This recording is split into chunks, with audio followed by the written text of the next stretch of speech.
Assalamualaikum warahmatullahi wabarakatuh. Halo sobat setia Fakta Kehidupan. Tidak lupa kami sampaikan salam sehat, salam sejahtera. Semoga tercurah segala bentuk kebaikan dan juga kita semua dalam lindungannya.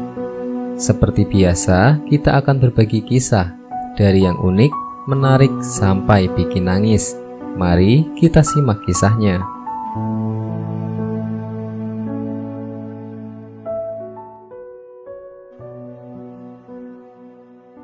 Kisah nyata.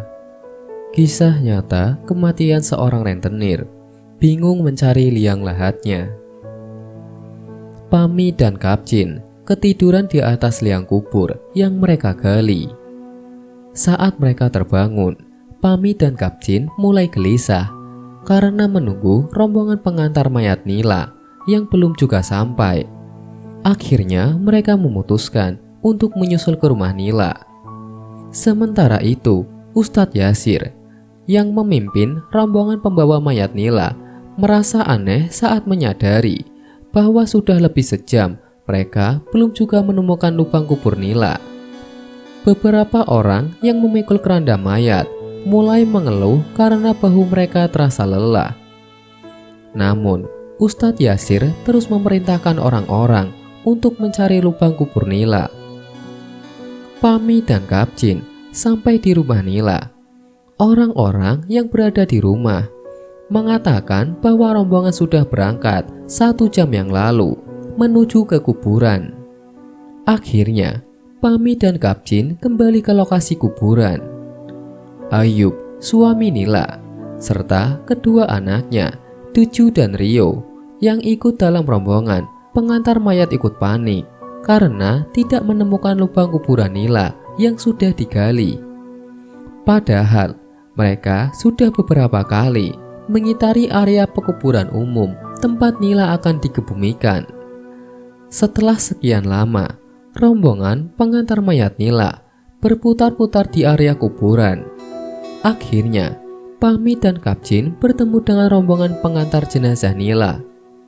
"Syukurlah kita ketemu," kata Ustadz Yasir kepada Pami dan Kapcin. "Kalian dari mana saja?"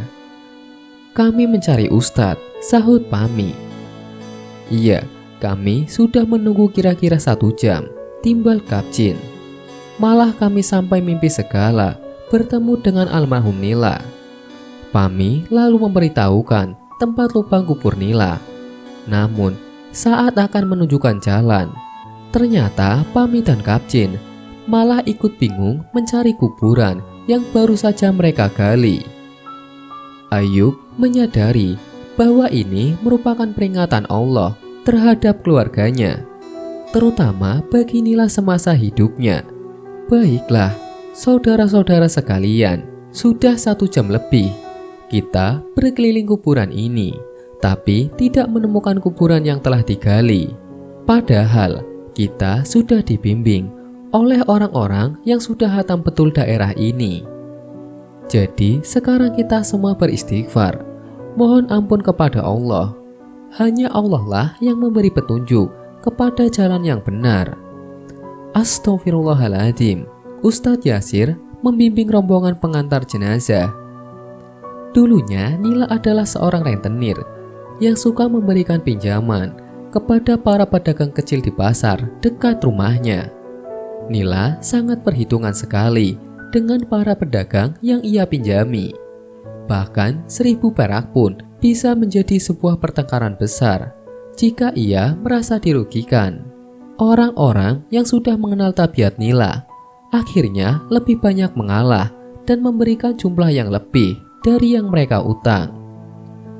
Di rumah, Nila sangat keras sekali dalam mendidik anak-anaknya. Ia juga sangat pelit dalam mengeluarkan uang.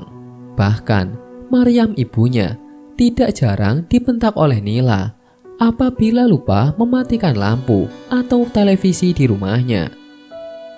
Bagi Nila, hal semacam itu merupakan pemborosan. Dan karena itu, tidak jarang di rumah Nila sering gelap gulita hanya karena ingin berhemat. Suatu hari, Nila pergi naik haji bersama suaminya. Dan setelah pulang ke rumah, orang-orang yang ikut ke Tanah Suci bersama Nila menceritakan keanehan yang terjadi terhadap Nila. Selama di Tanah Suci, Nila lebih banyak bengong dan seperti orang kebingungan. Bahkan tidak jarang ia memarahi para petugas haji yang dianggapnya melakukan pemborosan.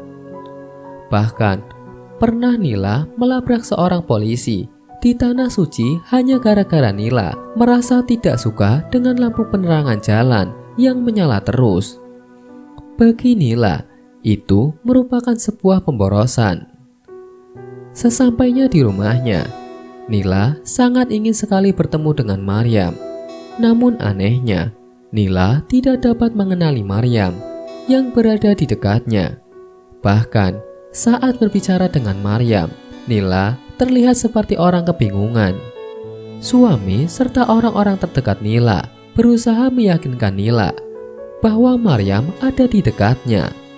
Namun Nila sama sekali tidak mengenalinya. Hingga akhirnya Nila meninggal karena suatu penyakit. Dan menjelang ajalnya, Nila masih mencari-cari Maryam yang sebetulnya selalu mendampingi Nila selama di rumah sakit. Kembali ke kuburan, Ustadz Yasir dan semua pengantar mayat Nila beristirahat saat mendengar azan zuhur. Sebagian dari mereka pergi sholat ke masjid dan sebagian menunggui mayat. Setelah berdoa kepada Allah, juga Ayub meminta kepada Maryam, ibunya, untuk memaafkan segala kesaliman Nila semasa hidup. Akhirnya, Ustadz Yasir dan para pelayat lainnya dapat menemukan kuburan Nila yang sudah digali oleh Fahmi dan Kapcin. Sekian, wallahu a'lam bishawab.